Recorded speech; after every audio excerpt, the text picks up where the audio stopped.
They found a man living in a hole in the ground in 1978 in rural New Mexico. No heating bill, no cooling bill, no mortgage. His house cost him $300 in materials and 3 weekends of labor. The temperature inside never dropped below 68 degrees Fahrenheit in winter, never climbed above 72 degrees Fahrenheit in summer. Not once.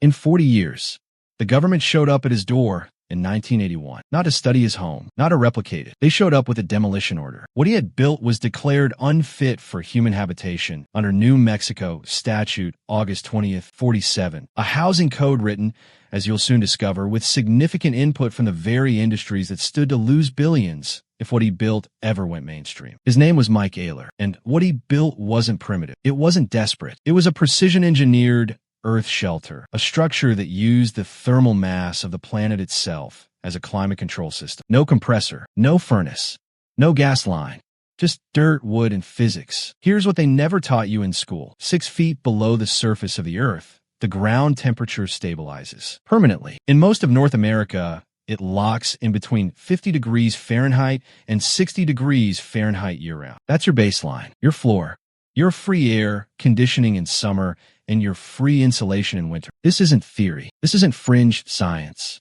It's called geothermal stabilization, and NASA uses the same principle in underground data storage facilities. The U.S. military uses it in hardened bunkers across the Midwest. They know it works. They've always known it works. But here's what stopped you. What stopped your parents and their parents before them from ever building? In 1958, the National Association of Home Builders spent $2.3 million lobbying Congress to standardize building codes across American municipalities. Those codes required above-ground structures, load-bearing walls, insulated windows, HVAC systems, everything that a $300 underground house doesn't need. Every code they pushed into law was a gate, and behind that gate stood lumber companies, HVAC manufacturers, insulation suppliers, and mortgage lenders who needed you above ground, dependent, and in debt. What Mike Oehler discovered in that New Mexico hillside wasn't just a cheap house. It was a system that threatened an entire economic architecture built on your monthly energy bill. And that is exactly why the moment it started attracting attention. The moment his 1978 book, The $50 and Up Underground House book, started selling 50,000 copies a year.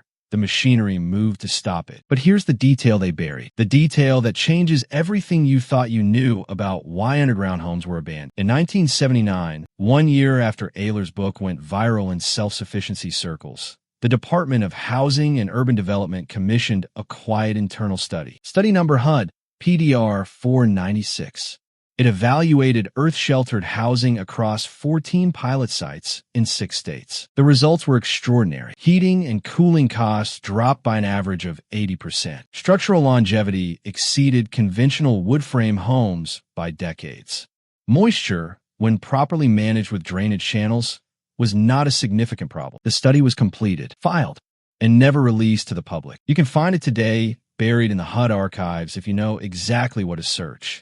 Most people never do. They didn't suppress the technology because it didn't work. They suppressed it because it worked too well. The Earth has been building climate-controlled structures for longer than humans have been writing history. The Anasazi people of the American Southwest built their homes directly into cliff faces and hillsides over 1,000 years ago. Their interior temperatures held stable across seasons that swung from below freezing to over 100 degrees Fahrenheit outside. In Cappadocia, Turkey, entire underground cities, Derinkuyu, carved to a depth of 280 feet, housed up to 20,000 people with ventilation shafts so precisely engineered that candles burned without flickering 11 stories underground. These weren't primitive shelters.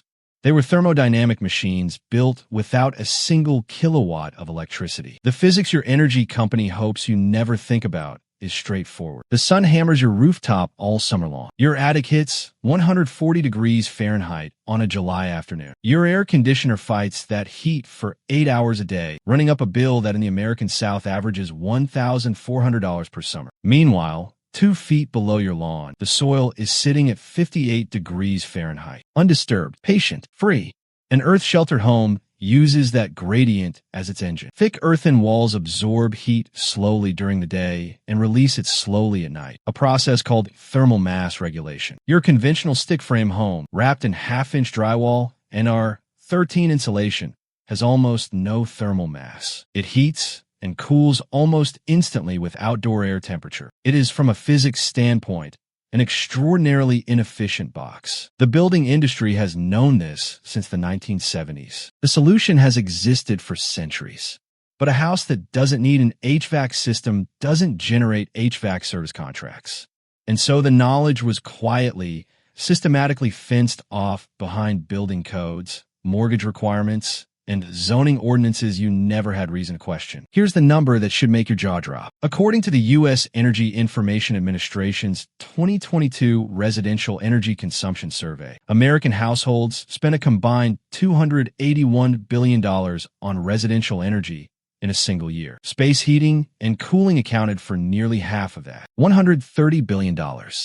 Every year, like clockwork, flowing from your bank account to utility companies, to HVAC manufacturers, to natural gas pipelines.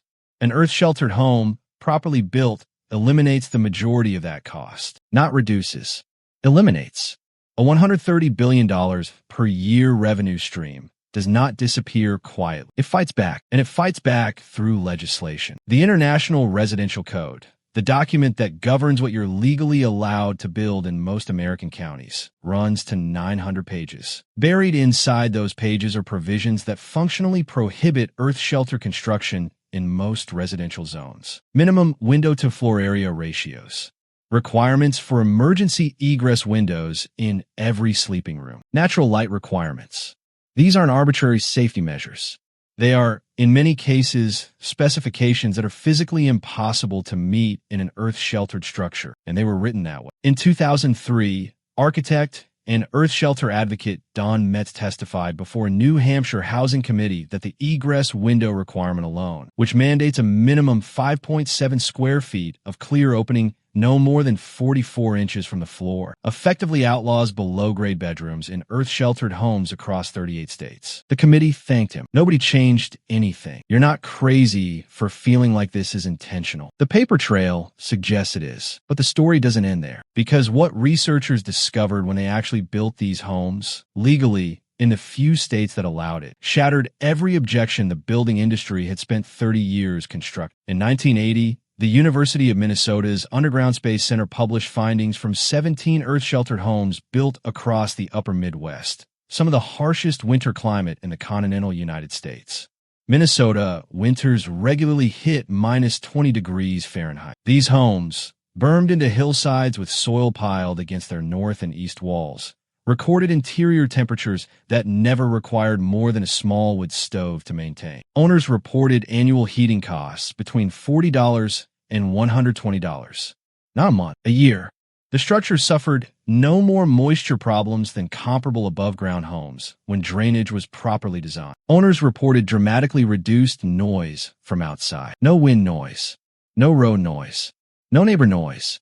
Just silence and stable warmth. One homeowner, a retired teacher named Eleanor Sims in Stillwater, Minnesota, told researchers her electric bill ran $18 per month in January 1981. Her above-ground neighbors were paying $340 for the same month. Her home was built for $28,000, about a third of the cost of a conventional home of the same square footage at the time. She lived in it for 23 years. The building department had nearly denied her permit 4 separate times. The moisture objection, the one the building industry always reaches for first, is also the most deliberately exaggerated. Yes, underground homes require proper waterproof. Yes, drainage planes must be designed correctly. But here's what they don't tell you. Conventional slab-on-grade homes in humid climates have chronic moisture infiltration issues that cost American homeowners an estimated $3.7 billion per year in damage and remediation, according to the Environmental Protection Agency's 2021 Indoor Air Quality Report. The moisture problem is not unique to underground homes.